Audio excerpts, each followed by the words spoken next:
ग्रामीण क्षेत्रों में एक कहावत प्रचलित है, हंसुआ के बियाह में खुरपी का गीत।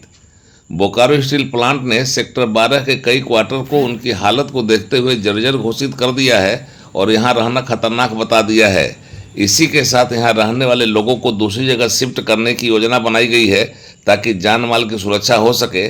लेकिन धनबाद के सांसद ढुल्लू महतो इस मामले में एंट्री लेते हैं और फिर क्या कह देते हैं, जरा सुनिए।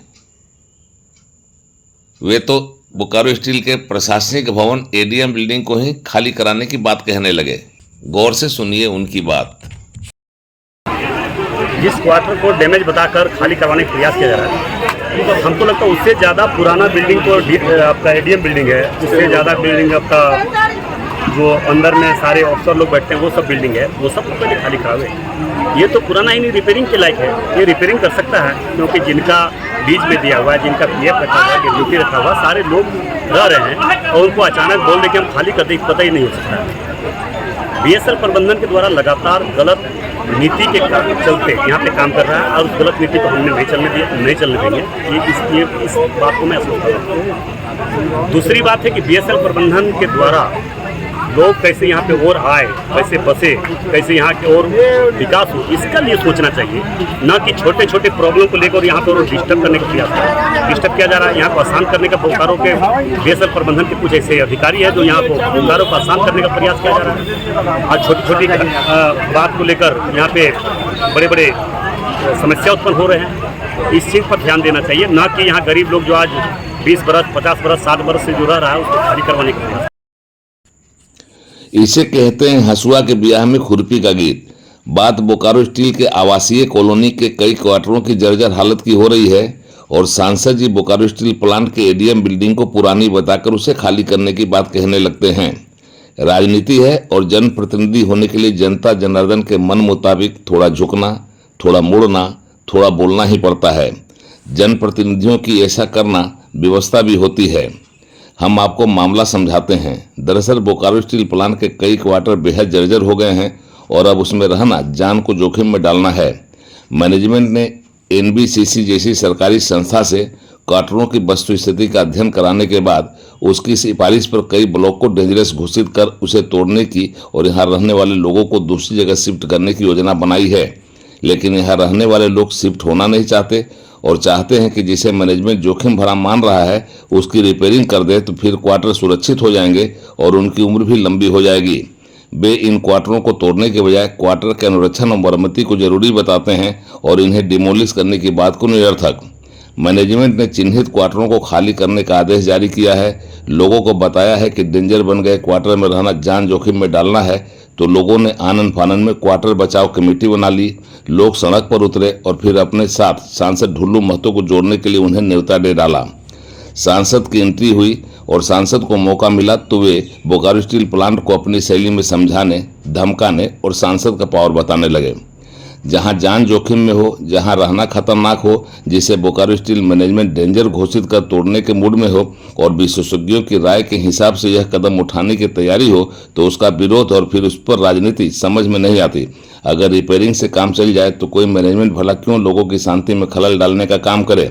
लेकिन यहाँ रहने वाले लोगों की अपनी समस्या है। कई ने लीज पर क्वार्टर ले रखा है, कई बोकारो स्टील प्लांट के कर्मचारी हैं, कई ने लाइसेंसिंग व्यवस्था के तहत क्वार्टर ले रखा है तो कई को क्वार्टर आवंटित किया गया है।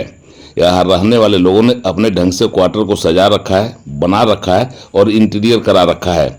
यह मोह उन्हें क्वार्टर से बांधे रख रहा है और वे क्वार्टर छोड़ना नहीं चाहते। मैनेजमेंट इसमें रहना खतरनाक घोषित कर चुका है, इसलिए वह बार बार नोटिस जारी कर क्वार्टरों को खाली करने का आग्रह कर रहा है। इसी प्रक्रिया के दौरान क्वार्टरों को लेकर राजनीति भी गहरा गई है और सांसद जी को अपना पावर दिखाने का मौका मिल गया है। बोकारो स्टील प्लांट को धमकाने, समझाने और नसीहत देने का दौर चल पड़ा है। सांसद तेवर में दिखते हैं, तेवर दिखाते हैं और अपनी शैली में हड़काते हैं और क्वार्टर नहीं खाली होने देने का ऐलान कर लोगों से तालियां पिटवाते हैं। हमारे यहाँ से अभिभावक कुछ गए थे, हमारे भाई लोग गए थे, हम सारी बात को सुन चुके हैं। वित्तीय प्रबंधन से बहुत जल्द हम बात करेंगे। इसके लेकर आपका टीम कमेटी बनाएंगे और मंत्री स्तर पर भी, और हम अगर चेयरमैन को भी बुलाएंगे, उसको बात करवाएंगे ताकि किसी भी कीमत पर आवास खाली नहीं होना चाहिए, आवास रिपेयरिंग होना चाहिए। ये तो हर हाल में रिपेयरिंग करना होगा, ये मैं बोल के जा रहा हूँ। बीएसएल प्रबंधन उतने दिन से लीज में किया हुआ है, उतने दिन से उनका पैसा रखा हुआ है, पीएफ रखा हुआ है, कैजुअलिटी रखा हुआ है, गरीब लोग आज 10 बरस 30 बरस 50 बरस से रह रहा है, तो आज बोल देगा हम क्वार्टर खाली कर दो, तो झुल्लू महतो रहते क्वार्टर खाली नहीं हो सकता। राजनीति करने वालों के लिए कोई भी विषय हो सकता है जहां उसके लिए अवसर हो। नियोजन का मामला, महंगाई का मामला, बोकारो के विस्थापितों का मामला, बोकारो के हवाई अड्डे का मामला है जो बोकारो में राजनीति को गर्म किए हुए है। अब जोखिम भरे क्वार्टर, यहां रहने वाले लोगों की सुरक्षा, प्रबंधन द्वारा अनुरक्षण में उपेक्षा और क्वार्टर को डिमोलिश करने के नाम पर यहां रहने वाले लोगों को शिफ्ट करने की योजना भी राजनीति को हवा पानी देने लगी है। सांसद की एंट्री के बाद यहां रहने वाले लोगों को लगा है कि अब उनका क्वार्टर रिपेयर होगा और उन्हें कहीं अन्य जगह पर नहीं जाना होगा। सांसद ढुल्लू महतो ने आश्वस्त भी किया है कि मैनेजमेंट को अपनी हरकतों से बाज आना होगा और क्वार्टर खाली करने की बजाय क्वार्टर को रिपेयर करना होगा। लोग तालियां बजा रहे हैं, राजनीति गरमा रही है और इसके बीच में क्वार्टर में रहना जोखिम भरा है, यह सवाल दफन होते जा रहा है। इस हाल में अगर कोई हादसा होता है तो उसके लिए जिम्मेदार कौन होगा, एक बड़ा सवाल के तौर पर सामने है। फिलहाल बोकारो का एयरपोर्ट का मामला गरमाया हुआ है तो जर्जर हुए क्वार्टर का मसला भी राजनीति को गरमा रहा है। सांसद अपनी शैली के लिए जाने जाते हैं और उन्होंने यहाँ भी अपनी शैली में बोकारो स्टील प्लांट को बता दिया है। मतलब सेक्टर 12 का क्वार्टर जान जोखिम में डालना, क्वार्टर को शिफ्ट किए जाने का मामला, डेंजर क्वार्टर को तोड़ने का मामला, लोगों का विरोध और इसको लेकर शुरू हुई राजनीति एक बड़े क्षेत्र को असुरक्षा के घेरे से घर रही है और यहाँ पर रहने वाले लोगों की जान माल की रक्षा का सवाल खड़ा कर रही है। बोकारो से उड़ान लाइव की एक्सक्लूसिव रिपोर्ट।